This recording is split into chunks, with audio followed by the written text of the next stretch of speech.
मित्रों, नवरात्रि के पवित्र दिनों में 9 दिनों तक माता रानी की उपासना की जाती है। इन दिनों में माँ को प्रसन्न करने के लिए भक्तजन व्रत या पूजा अनुष्ठान करते हैं। धार्मिक मान्यताओं के अनुसार इन दिनों माँ के 9 स्वरूपों की पूजा अर्चना करने से घर में सुख शांति बनी रहती है और माँ भक्तों की सभी मनोकामनाएं पूरी करती है। नवरात्रि के 9 दिन तक व्रत रखने को लेकर कुछ नियम व धार्मिक मान्यताएं भी हैं जिनका पालन किया जाना आवश्यक होता है। नियमों के विपरीत करने पर देवी माता रुष्ट हो जाती हैं। शास्त्रों के अनुसार अगर इन नियमों का पालन किया जाए तो माता रानी की कृपा अवश्य ही मिलती है और मनोकामना भी पूरी होती है। जाने किन नियमों का पालन करना जरूरी है। नंबर 1, भारतीय परंपराओं में कन्याओं को माँ दुर्गा का स्वरूप माना गया है। यही कारण है कि नवरात्रि में कन्या पूजन या कंजका पूजन कर लोग पुण्य की प्राप्ति करते हैं। माना जाता है नवरात्रि के दौरान किसी भी कन्या या महिला के प्रति असम्मान का भाव न आने दें। शास्त्रों में यहाँ तक कहा गया है कि यत नार्यस्तु पूज्यन्ते रमन्ते तत्र देवता। किसी भी कन्या का अपमान होने पर माँ दुर्गा नाराज हो सकती हैं।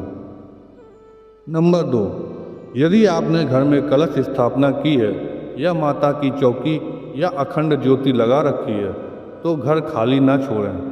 यानी घर में किसी न किसी का होना बहुत ज़रूरी है। साथ ही व्रत के दिनों में दिन में सोना भी मना है। नंबर 3, नवरात्रि के दिनों में बहुत से लोग व्रत में होते हैं। ऐसे में कलह करने से बचना चाहिए क्योंकि कलह से व्रतधारी की आत्मा को दुख पहुंचता है जिससे देवी माँ रुष्ट हो सकती हैं। ऐसे में कोशिश करें कि हर प्रकार के वाद विवाद से दूर रहें। श्री रामचरितमानस में भी ऐसा कहा गया है कि जहाँ सुमति तहाँ संपत्ति नाना, जहाँ कुमति तहाँ विपत्ति निदाना। लड़ाई झगड़े वाले घर में लक्ष्मी नहीं ठहरती।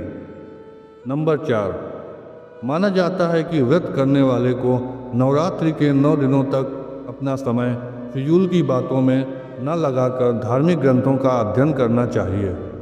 इन दिनों दुर्गा चालीसा या दुर्गा सप्तशती का पाठ कर सकते हैं। नंबर 5, दोस्तों, नवरात्रि के पावन दिनों में सात्विकता का विशेष ध्यान रखना चाहिए।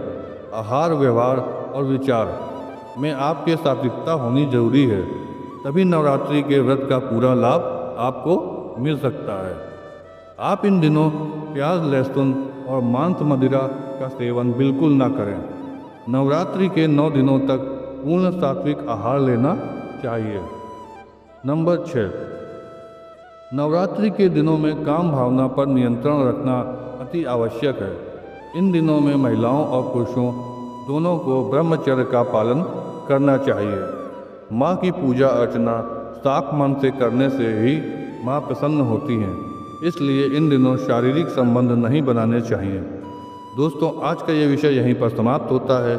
यह पोस्ट अच्छा लगा हो तो इसे लाइक करें, चैनल को भी सब्सक्राइब करें और भविष्य में ऐसे पोस्ट को पढ़ने के लिए निरंतर हमसे जुड़े रहें। ओम नमः शिवाय। मित्रों, जय माता दी।